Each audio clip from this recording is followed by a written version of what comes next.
സുബ്രഹ്മണ്യനെ ഷൺമുഖൻ എന്ന് നാമകരണം ചെയ്ത ശേഷം പരമശിവൻ ദേവകളെ സ്മരിച്ചു. ആ ക്ഷണം തന്നെ ബ്രഹ്മാവിൻ്റെയും വിഷ്ണുവിൻ്റെയും നേതൃത്വത്തിൽ സകല ദേവകളും അവിടെ സന്നിഹിതരായി. ഉജ്ജ്വല ശോഭയോടെ വർത്തിക്കുന്ന ശിശുവിനെ ഏവരും കൺകുളിർക്കെ കണ്ടു. അവർ കൈകൂപ്പി ശിശുവിനെ സ്തുതിച്ചു.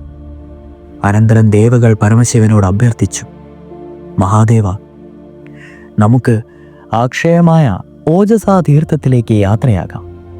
കുരുക്ഷേത്രത്തിൽ സരസ്വതിയിൽ വെച്ച് ഷൺമുഖനെ ദേവസേനാപതിയായി അഭിഷേകം ചെയ്യാം. ദേവേശ്വര, അവിടുത്തെ തേജസ്സിൽ നിന്ന് ജനിച്ച ഈ ശിശു തന്നെയായിരിക്കും താരകാസുരന്റെ ഹന്താവ്. അനുമതി തന്നാലും പ്രഭു. എല്ലാം ഭവാന്മാരുടെ ഇച്ഛ പോലെ പരമശിവൻ സമ്മതിച്ചു.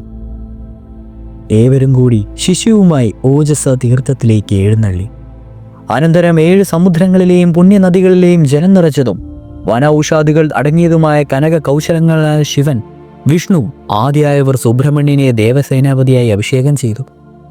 ആ പുണ്യനിമിഷത്തിന് സന്നിഹിതരായ ഗന്ധർവന്മാർ പാട്ടുപാടുകയും അപ്സരസുകൾ നൃത്തമാടുകയും ചെയ്തു. അഭിഷേകത്തിന് ശേഷം ഓരോ ദേവകളും ഷൺമുഖന് വിശിഷ്ടമായ ആയുധങ്ങളും സേന സമ്മാനിക്കുന്നതിൽ വ്യാപൃതരായി തീർന്നു. സുബ്രഹ്മണ്യൻ ദേവസേനാധിപതിയായി അഭിഷേകം ചെയ്തതോടെ ദേവകൾക്കിടയിൽ പുതുചൈതന്യം പരന്നു. അവർ ആയുധങ്ങളുമായി താരകാസുരനെ പോരിന് വിളിച്ചു. ദേവന്മാരുടെ പോർവിളി കേട്ട് താരകാസുരൻ യുദ്ധസന്നിധനായി പുറത്തിറങ്ങി. അപ്പോൾ വജ്രാംഗൻ താരകനെ തടഞ്ഞുകൊണ്ട് ഉപദേശിച്ചു, മകനെ, നീ അജയ്യനായ പോരാളിയാണ്. എന്നാൽ തോറ്റു പിന്മടങ്ങിയവൻ ഇപ്പോൾ യുദ്ധത്തിൽ ക്ഷണിക്കുന്നവൻ എന്തായിരിക്കും കാരണം? അവന് പിന്നിൽ അതിശക്തമായ ഒരുവനുണ്ടാവാൻ ചാൻസ് ഇല്ലേ? പുത്ര, യുദ്ധക്ഷണം സ്വീകരിക്കുന്നതിൽ കൂടുതൽ ശ്രദ്ധാലുവാകുക.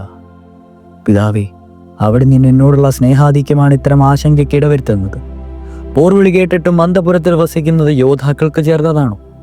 മുന്നോട്ട് വെച്ച കാൽ പിൻവലിക്കാൻ താരകാസുരന് സാധിക്കില്ല. അവിവേകമാണെങ്കിൽ മാപ്പ് നൽകിയാലും എന്നിങ്ങനെ പറഞ്ഞുകൊണ്ട് താരകാസുരൻ പോരിനിറങ്ങി. ത്രിലോകങ്ങളും അന്നുവരെ ദർശിച്ചതിൽ വെച്ച് ഏറ്റവും ഉഗ്രമായ പോരാട്ടമായിരുന്നു പിന്നീട് നടന്നത്.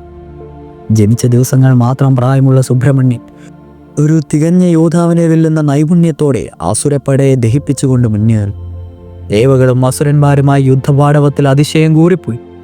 ഒടുവിൽ സുബ്രഹ്മണ്യൻ തന്റെ വിശിഷ്ട ആയുധമായ വേലുകൊണ്ട് താരകനെ വിഗ്രഹിക്കുകയും ചെയ്തു.